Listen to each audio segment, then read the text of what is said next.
నమస్తే welcome to Leo news. ఆంధ్రప్రదేశ్లో రాజకీయం ఎంత హాట్గా నడుస్తుందో మనందరికీ తెలిసిందే. ఇలాంటి టైంలో వే2 న్యూస్ ఒక కాంక్లేవ్ నిర్వహించింది. దానికి సజ్జల రామకృష్ణారెడ్డి గారిని ఇన్వైట్ చేసింది.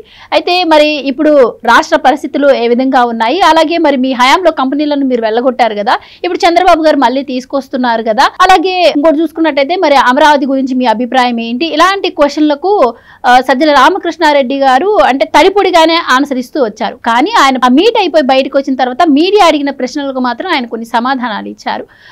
రాష్ట్రం అప్రపాలు అవుతుంది అంటం కావచ్చు, అలాగే అధికార వికేంద్రీకరణ కోసమే మేము అమరావతి 3 రాజధానులు అని చెప్పామని కావచ్చు. ఇక మళ్ళీ చూసుకున్నట్టయితే మళ్ళీ మేము అధికారంలోకి వచ్చేసరికి ఈ రాష్ట్రం ఇంకా అప్పుల పాలు కాకుండా ఉంటే బాగుండు అని చెప్పి కూడా ఆయన అంటం జరిగింది. పార్టీ కన్వీనర్ గా పనిచేస్తున్నటువంటి సజ్జల రామకృష్ణారెడ్డి గారే ఇలా ఆ పార్టీ పైన రాష్ట్ర భవిష్యత్తు పైన క్లారిటీ లేకుండా మాట్లాడటం పట్ల ప్రజల్లో కూడా ఒక అసంతృప్తి అయితే నెలకొంది. ఆయన ఏం మాట్లాడారు, ఇందుకే ఆయన అభిప్రాయాలు ఏంటి, మరి అది నిజంగానే ప్రజలు అసంతృప్తిగా ఉన్నారా, ప్రజల్లోకి అవి ఏ విధంగా వెళ్ళాయి అన్న విషయాలు తెలుసుకుందాం. మనతో పాటు ఉన్నారు సీనియర్ జర్నలిస్ట్ దుర్గా కుమార్ గారు. నమస్కారం సార్. నమస్కారం మన వీక్షకులకు కూడా. సార్, సజ్జల రామకృష్ణారెడ్డి గారు ఈరోజు ఒక కాంక్లేవ్ లో జగన్మోహన్ రెడ్డి గారి హయాంలో జరిగినటువంటి విధ్వంసం గురించి అడిగిన క్వశ్చన్ కి ఆయన క్లారిటీగా సమాధానం ఇవ్వలేకపోయారు. సో మరి ఆ పార్టీకి ఇప్పుడు ఆయన కన్వీనర్ గా పనిచేస్తున్నారు. మరి అలాంటి వ్యక్తి ఇలా ఒక క్లారిటీ లేకుండా ఉండడాన్ని ఏ విధంగా చూడొచ్చు అంటారు? అసలు రామకృష్ణారెడ్డి గారి పార్టీలో గాని, అసలు ఆయనకి ప్రజలతో గల సంబంధం గాని, అసలు ఆంధ్రప్రదేశ్ లో ఆయన ఎప్పుడైనా ఏదైనా ఒక గ్రామ పంచాయతీలో ఒక సభ్యుడిగా గాని, ప్రజా జీవితంలో పోటీ చేయటం గాని, భాగస్వామిగా ఉండటం గాని జరిగిందా? ఆయన దొడ్డిదావన జగన్మోహన్ రెడ్డికి సలహాదారు రూపంలో వచ్చాడు తప్ప ప్రజలకు సంబంధించి ఆయనకి ఏమీ తెలియదు. ఆర్థిక అంశాల గురించి కానీ, పరిపాలన అంశాలు కానీ, ప్రజల యొక్క జీవితాల్లో ఎట్లాంటి అంశాలు ముడిపడి ఉంటాయని కానీ, అసలు ప్రభుత్వాలు ఎలా నిర్వహించాలని గతంలో ఇప్పుడు కూడా ఆయన పనిచేసి ఉండలేదు. కాబట్టి ఆయన ఒక పత్రికాలో పనిచేసిన వ్యక్తి. నిజానికి నేను ఆయన 1979లో ఒకేసారి నాకు అప్పుడు డిగ్రీ వెంటనే అవగానే రాశాను. ఆయనకు ఇంకో సంవత్సరం ముందు అయి ఉండొచ్చు. మేమంతా ఈనాడులో సబ్ ఎడిటర్ రిపోర్టర్ ట్రైనీలుగా 350 రూపాయల స్టైఫండ్ కి సెలెక్ట్ అయ్యి ట్రైనింగ్ క్లాస్ లో మేము శిక్షణ పొందాం. ఆ తర్వాత ఆ సంస్థలో కొనసాగాం. ఆ తర్వాత ఉదయంలో కూడా పనిచేసాం ఇద్దరం కూడా. ఆ తర్వాత ఆయన సాక్షికి వెళ్ళిపోయాడు, నేను మానేశాను. ఆయనని ప్రజా జీవితంలో గానీ లేకపోతే ఏదైనా ఒక అంశంలో నిష్ణాతుడని కానీ ఏం లేదు. ఆయన బిఏ చదివాడు, నేను కూడా బిఏనే చదివాను లైలా కాలేజీలో. ఆయన బహుశా కడపలో చదివి ఉండొచ్చు అంతే. కానీ ఈయన సలహాదారు పేరుతో మీరు అన్నట్టు ఆయన ఏం స్పష్టతగా మాట్లాడతాడు? అమరావతి లాంటి పెద్ద అంశాల మీద ఆయనకి ఏమన్నా అవగాహన ఉందా? ప్రతి ఆంధ్రప్రదేశ్ లో ఒక సాధారణ పౌరుడికి కూడా అమరావతి అనేది ఎలా రూపొందించారు, దీని ఎకనామిక్స్ ఆర్థిక అంశాలు ఎలా ఉన్నాయి అనేది అందరికి అర్థమైంది. ఇంకా ఆయనకి అర్థం కాల. ఆయన ఏంటంటే ఇంకా క్రియేషన్ చేయటానికి ప్రయత్నిస్తున్నాడు. అసలు యాంకర్ అడుగుతుంటే పక్కనే సీట్లోనే ఆయన ప్రశ్నిస్తే కూడా ఆయన ప్రతిస్పందన లేదు. మిమ్మల్ని అడుగుతున్నానని చెప్పాడు. అది అంటే ఆయన అసలు ఏమన్నా సమాధానం చెప్పగలిగిన మానసిక స్థితిలో కూడా లేడు. ఆయన చెప్తున్నట్టు మీరు అన్నట్టు తడిపొడిగా ఏదో అంటి ముట్టినట్టుగానే చెప్పాడు. అవగాహన లేదనేది స్పష్టంగా అర్థమవుతుంది. పరస్పర విరుద్ధంగా కూడా చెప్పాడు. తర్వాత వాళ్ళు చేయని విషయాలను కూడా చెప్పాడు. పోర్టుల ఆధారంగా రాష్ట్ర ఆర్థిక వ్యవస్థ నిర్మాణానికి మేము కృషి చేశామని చెప్పాడు. కేవీ రావుని కాకినాడ పోర్ట్ యజమాని చీఫ్ మినిస్టర్ ఇంట్లోకి తీసుకెళ్లి బెదిరించి ఆ పోర్టుని ఆక్రమించిన సంగతి తెలుసు. అది పెద్ద కేసు అయ్యింది. ఆ తర్వాత వెనక్కి ఇచ్చేశారు ఆయన షేర్లు. తర్వాత కృష్ణపట్నం పోర్టు నవయుగ తెలుగాడది. అది దాన్ని ఆమ్ ట్విస్టింగ్ చేసి అది అదానికి వెళ్ళేటట్టు చేశారు. ఈ విధంగా పోర్టులన్నింటినీ కూడా ప్రైవేట్ పరం అంటే వేరే వాళ్ళకి ఎవరికి ఇంట్రెస్ట్ ఉంటే వాళ్ళకి అరవిందో కంపెనీ, ఫార్మా కంపెనీ వాళ్ళు స్వాధీనం చేసుకోవడానికి కూడా ప్రయత్నించారు. ఆ విధంగా ఆయన చెబుతున్న తర్వాత పరిశ్రమలు మేము ఎక్కడ వెళ్ళగొట్టామని చెబుతున్నాడు ఆయనే. అమర్రాజా బ్యాటరీ తోలేసింది మేము అన్నాడు. వాళ్ళు వెళ్ళిపోలేదు, మేము నడబట్టి గెంటేసామని చెప్పాడు. మళ్ళీ ఇప్పుడు వచ్చి మేము ఎందుకు తోలేసామని చెబుతున్నాడు. తర్వాత జాకీ పరిశ్రమను తోలేశారు. తర్వాత అమర్రాజా బ్యాటరీ పక్కాగా అది ఇక్కడికే వచ్చింది. హైదరాబాద్ శంషాబాద్ పక్కన పెట్టారు.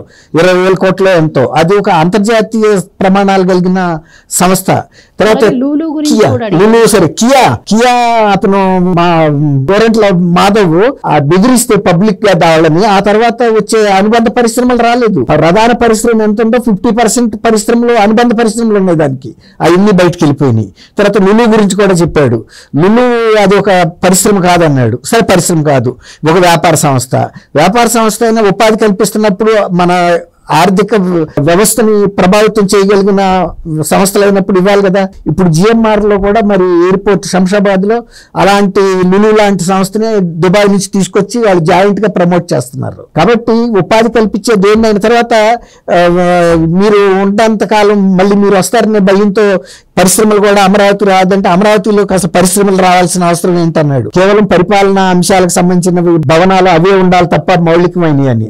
మరి అట్లాగే చెప్పాడు. తర్వాత మేము ఇక్కడ నుంచి పరిపాలన 5 సంవత్సరాలు చేశామని చెప్పాడు. మరి అట్లాంటప్పుడు 3 రాజధానులు నిర్మాణం చేయాల్సిన అవసరం ఏమొచ్చింది? 3 రాజధానుల నిర్మాణం ఫ్రీగా అవుతుందా డబ్బులు పెట్టకుండా? ఒక రాజధాని నిర్మాణానికే 1,00,000 కోట్లు అనేటప్పటికి మాకు గుండె పగిలిపోయింది, రాష్ట్రం ఏమైపోద్దా అని భయంతో మేము అడ్డం పెట్టాం తప్ప అని చెబుతున్నాడు. చంద్రబాబు గారు అంత విజన్ లేకుండా 1,00,000 కోట్లు తెచ్చి తవ్వి అక్కడ పాతేసాడా? ఆ 33,000 కోట్లకి గవర్నమెంట్ కోశాగారం నుంచి ₹1 అయినా ఎవరికైనా ఇచ్చారా? 33,000కి ఒక అగ్రిమెంట్ ఏంటంటే మేము అభివృద్ధి చేస్తాం, మీకు కొంత ఇస్తాం, మేము కొంత తీసుకుంటాం అనే తప్ప ఎవరికి ₹1 అయితే ఇవ్వలేదు. వాళ్ళకి ఇస్తుంది కౌలు మాత్రమే. అట్లాంటిది ఆ డెవలప్మెంట్ అంతా ఆపాడు. అసలు నిజంగా ఆయనే చెప్పినట్టు 5 సంవత్సరాలు నిరాటంకంగా వాళ్ళ పరిపాలన అమరావతి నుంచి జరిగినప్పుడు ఇతర ప్రాంతాలకి వెళ్ళాలని ఎందుకు ప్రయత్నం చేశారు? వైజాగ్ ఎందుకు వెళ్ళాలని అదే అడిగాడు ఆయన. అడిగితే వెళ్ళాలనుకున్న మాట వాస్తవమేనా అన్నాడు. వెళ్ళాలనుకున్న తర్వాత ఎందుకు ఆగాడు? తర్వాత 3 రాజధానులు పెడితే ఖర్చు పెరిగి ప్రజలకు ఎంత ఇబ్బంది అవుతుంది 3 ప్రాంతాల్లో తిరగటం. ఈ విధంగా ఒకదానికొకటి పొంతం లేకుండా మాట్లాడాడు. ఇంకోటి చెప్పాడు, గుంటూరుకి విజయవాడకి మధ్యలో పెడితే బాగుండేదని. ఇది కూడా గుంటూరుకి విజయవాడకి మధ్యలోనే ఉంది, కాకపోతే మెయిన్ రోడ్ పక్కన లేదనే కానీ ఇప్పుడు మెయిన్ రోడ్ పక్కన ఉన్న ప్రాంతాలకి నువ్వేమి ఇవ్వక్కర్లా, అదే డెవలప్ అయిపోద్ది. ఒక హైవే పక్కన ఉన్న ప్రాంతానికి మేము రోజు వెళ్ళి నీళ్లు పోయక్కర్లేదు. కాలువ పక్కన ఉన్న కొబ్బరి చెట్లు ఆటంతా ఏ పెరుగుతాయి. దూరంగా ఉన్న ప్రాంతానికి తీసుకెళ్లి మాత్రమే నీళ్లు పోయాలి. నువ్వు కాలువ గట్టు మీద ఉండే కొబ్బరి చెట్టుకు నువ్వు చేసే పోషణ ఉంది, దానంతటా అదే నీరు తీసుకుంటే పోషకాలు తీసుకుంటది. కాబట్టి ఈయన చెబుతున్నది ఏది కూడా ఒకదానికొకటి పంతం లేని మాటలు చెబుతున్నాడు. తర్వాత వీళ్ళు మేము వచ్చే టైంకి ఇంకా ఆర్థిక వ్యవస్థను నాశనం చేస్తారు భయపడుతున్నాం అని. అసలు నిన్ను అధికారంలోకి తీసుకురావాలని కోరుకుంటున్నది ఎవరు? నీలాంటి వాడు రాబట్టే కదా ఇవాళ ఆంధ్రప్రదేశ్ అంత ఆర్థికంగా దివాళా తీసి అప్పుల పాలయ్యి ప్రజలు కడగండ్ల పాలయ్యి మీకు 151 స్థానాలు ఇచ్చిన తర్వాత మళ్ళీ 11 స్థానాలకు తీసుకొచ్చారు. ఆ బాధ్యతన్నా మీరు ప్రజల తరపున ఎత్తుకుంటున్నారంటే అది కూడా లేదు. బయట కూర్చుని మాట్లాడుతున్నాడు. అసలు ఇవాళ ఎవరు వెళ్ళాలి? జగన్మోహన్ రెడ్డి మాట్లాడితే దానికైనా విలువ ఉంటుంది. ఓకే, పార్టీ అధ్యక్షుడు మంచొచ్చాడు. నువ్వు అసలు పార్టీలో ఎవరివి? అసలు నాట్ ఎలిజిబుల్ ఫర్ ఎనీథింగ్. అసలు ఆ మీటింగ్ కి పిలిచినాడిది తప్పే, వెళ్ళినాడిది కూడా తప్పే. అది ప్రజలు మాత్రం ఎవడన్నా నవ్వుకుంటున్నారు తప్ప ఇవాళ మీరు అన్నట్టు అసలు ఆయన ఒక అవగాహనతో చెప్పలేకపోయాడు, అధికారంతో కూడా చెప్పలేకపోయాడు. రేపు ఏం జరుగుతుందండి, రేపు 3 రాజధానులు ఉండవా అంటే కూడా ఆయన ఉండవని అన్న మాట చెప్పలేకపోతున్నాడు. అప్పటికి ఎలా ఉంటుందో జగన్మోహన్ రెడ్డి ఆలోచన అంటాడు, అది అంటాడు, ఇది అంటాడు, డెవలప్మెంట్ వికేంద్రీకరణ అంటున్నాడు. ఇప్పటికి కూడా వికేంద్రీకరణ డెవలప్మెంట్ చేయాలంటే ఆల్రెడీ అనేక పరిశ్రమలు రాయలసీమలో ఎట్లాంటి పరిశ్రమలు పెడుతున్నారు. ఇప్పుడు కూటమి ప్రభుత్వం వచ్చిన తర్వాత గతంలో ఎవరు కూడా పారిశ్రామికవేత్తలు ఆంధ్రప్రదేశ్ అయిపోయి చూడటానికి భయపడ్డారు, రాయలసీమ అసలు చూడటానికి భయపడ్డారు. ఎందుకంటే కియా, జాకీ లాంటి పరిశ్రమలనే వాళ్ళు ఏది ఇచ్చారు. కానీ ఇప్పుడు వాళ్ళు శాంతి భద్రతల విషయంలో మాది హామీ, మీకు ఏ విధమైన ఇబ్బంది రాదు అన్న తర్వాత ఇవాళ రాయలసీమ జిల్లాలు కూడా ఇవాళ డెల్టా జిల్లాల కన్నా కూడా పోటీగా డెవలప్ అవుతున్నాయి. పారిశ్రామికంగా మంచి మౌలిక సదుపాయాలు కల్పించారు. ఈయనంటాడు రాజధానిలో మేమే రోడ్లు వేసాము, మేమే ఈ వస్తువులు కల్పించామని. అసలు నువ్వు రాజధాని దోసుకు తిన్నది అంతా కూడా చూశారు కదా. ఆంధ్రప్రదేశ్ మొత్తం కూడా అమరావతి రాజధానిని వీళ్ళు నాశనం చేసినందుకు ఒక్క అమరావతి రైతులే బాధపడలేదు, ఆంధ్రప్రదేశ్ లో అందరూ బాధపడ్డారు. ఎందుకంటే ఏదో ఒక గ్రోత్ ఇంజిన్ డెవలప్ అయితే ఆ దాని మూలాన రాష్ట్రం అంతా డెవలప్ అవుతుంది. ఇప్పుడు మేము తల మాత్రమే తీసాము, నీకేం నష్టం అంటే బాడీ పని చేయదు కదా. తల లేకపోతే మేము తల తీసామని అంటే తల లేకపోతే మంచి పని చేయడు. అది సేమ్ అది చేసే పని. ఇవాళ జగన్మోహన్ రెడ్డి గారు కనుక మాట్లాడితే దానికి విలువ, కానీ సజ్జల రామకృష్ణారెడ్డి ఇలాంటి అస్పష్టంగాను, అవివేకంగాను, అర్ధరహితంగాను. అంటే మనం చూసాం గత జగన్మోహన్ రెడ్డి గారి 5 ఏళ్లలో కూడా సకల శాఖ మంత్రిగా ఈయన పనిచేశారు. ఈవెన్ జగన్మోహన్ రెడ్డి గారి పర్సనల్ కుటుంబ వ్యవహారాలు కూడా ఈయనే చూసి మీడియా ముందుకు వచ్చి మాట్లాడేవారు. ఆయన ఉండడం వల్లే పార్టీ ఈ విధంగా ఓడిపోయింది అన్న విమర్శలు కూడా ఆయన ఎదుర్కోవడం జరిగింది పార్టీ ఓడిపోయిన తర్వాత. ఇప్పటికీ మళ్ళీ అదే కంటిన్యూ చేస్తున్నట్టే కనిపిస్తోంది. మీరు అన్నారు కదా జగన్మోహన్ రెడ్డి గారు రావచ్చు కదా, దీనికి సజ్జల రామకృష్ణారెడ్డి గారు రావడం ఏంటి అని చెప్పి. అండ్ పార్టీ విధాన నిర్ణయాలు ఏంటి, పార్టీ ఏ విధంగా ముందుకెళ్ళబోతుంది, కార్యాచరణ, ఇలాంటివన్నీ కూడా జగన్మోహన్ రెడ్డి గారు ఆయన నోటి నుంచి చెప్తే బాగుంటుంది. సో ఇక్కడ సజ్జల రామకృష్ణారెడ్డి గారు రావడం, అలా పొంతన లేని పొడి పొడి సమాధానాలు చెప్పడం వల్ల కూడా దీనిపై ప్రజల్లో ఒక రకమైన అంటే ఆ పార్టీ మీద విశ్వాసం కూడా కోల్పోయే అవకాశం ఉంటుందంటారా? ఖచ్చితంగా. ఇప్పుడు ఏదన్నా రాజ్యానికి సంబంధించిన విషయం రాజు ప్రకటన చేసిన దానికిను కోట గుమ్మం ముందు ఉన్న బంటు ప్రకటన చేసిన దానికి ఎంత తేడా ఉంటుంది?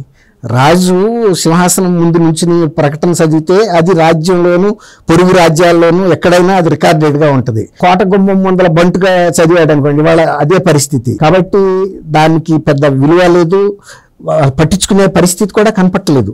ఒక రకంగా 2029 కూడా కావాల్సిన పునాదులు ఇప్పుడు మొన్న 24లో ఓటమికే కాదు 29కి కూడా ఆయన పునాదులు ఇప్పటికే వేసించాడు. ఎలా అంటే శంకర్ జాతి అని కూడా ప్రజల్ని తిట్టాడు కదా, నోరు కుదరకుండా. జగన్మోహన్ రెడ్డికే కుదరదు అనుకుంటే సలహాదారికి అంతకన్నా కుదరట్లా. ఈ పరిస్థితుల్లో అసలు వైఎస్ఆర్సీపీలో చాలా మంది బయటకు వెళ్ళిపోతున్న కారణం ఏంటంటే వీళ్ళకి పార్టీ నిర్వహించేటంత లౌక్యం లేదు, పరిపక్వత లేదు, మాట తీరు లేదు వీళ్ళకి.